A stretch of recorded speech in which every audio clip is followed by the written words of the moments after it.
Assalamualaikum warahmatullahi wabarakatuh, Ibu. Waalaikumsalam warahmatullahi wabarakatuh. Pak Helmi, apa kabar? Baik, Ibu. Ibu bagaimana kabarnya? Deg-degan Alhamdulillah. wawancara Pak Helmi. Iya, Bu. Maaf ya, Bu ya. Mengganggu waktunya sebentar. Saya akan memberikan beberapa pertanyaan ya, Bu ya. Oke, yang pertama, Ibu, selama ini bagaimana Ibu dapat mengidentifikasi kasus-kasus yang merupakan dilema etika atau bujukan hati? Iya, untuk mengidentifikasi kasus tersebut adalah kita harus memahami kasus tersebut. Setelah kita memahami, kita mengkomunikasikannya kepada tim yang mana yang harus kita selesaikan yang terbaik. Gitu. Jadi yang jelas ya hasil keputusannya itulah yang diambil. Setelah kita memahami, mengkomunikasikan, lalu kita mengambil keputusan yang terbaik. Oke, baik Ibu. Jadi di sini memahami dulu, kemudian mengkomunikasikan dengan timnya, baru kemudian kita menghasilkan keputusan. Betul. Seperti itu ya, Bu ya. Tapi keputusan ini keputusan yang terbaik. Iya. Ya kan? Baik. Bukan keputusan sendiri, bukan keputusan pribadi, tapi keputusan bersama tim sekolah. Baik ya. Jadi nah ini benar-benar keputusan itu adalah keputusan bersama dan terbaik untuk sekolah. Seperti Betul. itu ya, Bu. Baik, Bu. Pertanyaan yang kedua, selama ini bagaimana Ibu menjalankan pengambilan keputusan di sekolah, terutama untuk kasus-kasus di mana ada dua kepentingan yang sama-sama benar atau sama-sama mengandung nilai kebajikan? Saya harus lihat dulu ya kasusnya. Kita harus ambil dari segi nilainya, kebenarannya, rasa adilnya, belas kasihannya gitu loh. Karena ini dilema banget ya. Karena kalau kita nggak punya nilai-nilai tersebut, itu kayaknya berat gitu ya. Makanya akhirnya ujung-ujungnya adalah kita harus berdampak atau bermanfaat keputusan ini buat semua, buat bersama. Bukan atas pribadi dari segi kepala sekolahnya, bukan atas gurunya, tetapi berdampak yang terbaik buat sekolahnya. Jadi itu mengandung nilai-nilai yang benar-benar baik. Iya. Baik Ibu, jadi di sini Ibu mengambil keputusan yang intinya harus berdampak terbaik bagi komunitas sekolah Ibu. Ya. Cuma pasti di dalamnya ada banyak ada benarnya, ada keadilannya, ada belas kasihannya, itu banyak faktor. Tapi keputusan Betul. terbaik tetap harus diambil Betul. atas nama kebersamaan. Baik Ibu, terima kasih jawabannya. Kemudian pertanyaan yang ketiga Ibu, langkah-langkah atau prosedur seperti apa yang biasa Ibu lakukan selama ini? Langkah-langkahnya biasanya yaitu saya memeriksa dulu kasusnya. Memeriksa dulu. Setelah kita periksa, kita temukan peluang-peluangnya apa ya kira-kira yang terbaik buat jalan masalah ini. Lalu kita ambil keputusan, tapi keputusan ini tetap keputusan bersama tim. Saya nggak bisa memutuskan sendiri, karena kalau memutuskan sendiri, kalau saya salah keputusan ini berarti salah gitu. Tapi kalau udah keputusan bersama, ya itu tanggung jawabnya kita juga ya, kita bersama gitu. Benar atau tidaknya ini yang jelas harus dipertanggungjawabkan bersama dengan tim. Jadi keputusannya nggak boleh keputusan sepihak, tapi keputusan bersama yang bertanggung jawab. Baik Ibu, jadi di sini keputusan Ibu itu selalu dikolaborasikan dengan tim seperti itu ya Bu ya, dan menghasilkan keputusan bersama sehingga bisa dipertanggungjawabkan bersama dan semua melaksanakan bersama. Betul. Seperti itu ya Bu ya. Karena saya juga pribadi ya, saya kan pemimpin, paling tidak saya nanti ditanya pertanggungjawaban saya. Betul. Sampai di mana pertanggungjawaban saya gitu. Jadi saya secara pribadi ya tetap meminta ya atau keputusan ini yang terbaik menurut bersama, lalu saya kolaborasikan juga kepada yang menciptakan saya, sehingga saya jadi tidak mengambil sepihak, tapi bersama saya jadi tenang gitu loh. Kalau sudah kita mengambil keputusan bersama tuh saya minta doanya kepada yang di atas gitu ya, itu ya mudah-mudahan yang terbaik ini ya buat semuanya, bukan atas nama pribadi tapi untuk bersama. Kan sekolah tidak dirugikan, murid tidak dirugikan, guru tidak dirugikan, karena memang dipertanggungjawabkan semua keputusan ini, baik secara pribadi maupun kepada yang di atas. Baik, luar biasa ya Bu ya. Nah, jadi di sini untuk bersama ya kepentingan murid, kepentingan guru, sekolah ya, dan dipertanggungjawabkan juga bukan hanya kepada pribadi, kepada lingkungan sekolah, juga kepada Tuhan yang Maha Esa. Seperti itu ya Bu ya. Baik Ibu, sekarang pertanyaan yang keempat, hal-hal apa yang selama ini Ibu anggap efektif dalam pengambilan keputusan pada kasus-kasus dilema ini? Saya selalu menyederhanakan masalah.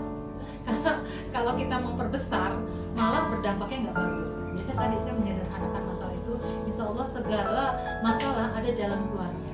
Kalau dengan ada jalan keluarnya ini ya kita mempertimbangkan banyak ya.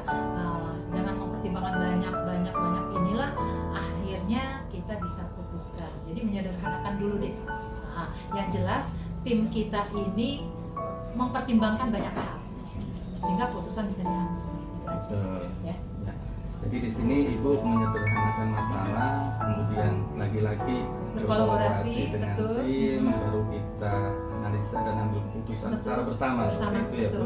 Baik Bu, terima kasih luar biasa sekali. Kemudian pertanyaan yang kelima nih Bu, hal-hal apa yang selama ini merupakan tantangan dalam pengambilan keputusan pada kasus-kasus dilema etika? Tantangannya, ya? Tantangannya itu iya. keputusan tadi tidak diterima, bahkan Tidak diterima. marah gitu loh. Iya. Ya kan itu aja ya.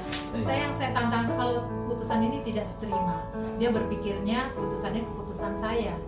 Padahal kan kita jelas keputusan ini adalah keputusan bersama, bukan keputusan pribadi saya. Itu tantangan itu yang pertama yang saya takutkan, yaitu ya sepihak dia tidak menerima.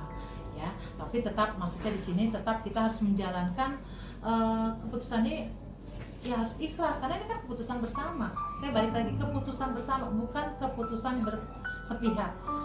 Karena sudah disepakati bersama tim gitu. Aja tantangannya tadi tidak diterima aja. Padahal ini keputusan tim gitu. Betul. Ya. Itu dilemanya. Padahal kita udah jelas ya.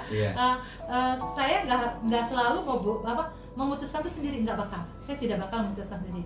Karena kalau sendiri itu ketika saya salah pasti disalahkan pribadi. Tetapi ketika sini semua sudah diberlakukan kolaborasi dengan tim, ya saya nggak tahu karena ini tim loh. Jadi apapun jadi harus terima, gitu kan? Seperti itu Helmi. Iya, baik Ibu. Jadi di sini memang Ibu karena kita kan bukan sendiri ya, tapi warga sekolah banyak sekali di sini, ada siswa, ada orang tua, ada guru, ada staf, karyawan lainnya ya, tentunya harus mengakomodir semua. Seperti itu. Dan istilahnya walaupun ada masih komplain, nah tapi itu sudah diputuskan secara bersama, jadi harus diterima dan dijalankan. Diterima dan dijalankan. Iya, seperti itu. Baik Ibu. Ya. Nah kemudian pertanyaan yang keenam Ibu, apakah Ibu memiliki sebuah tata kelola atau jadwal ya dalam penyelesaian masalah kasus dilema etika?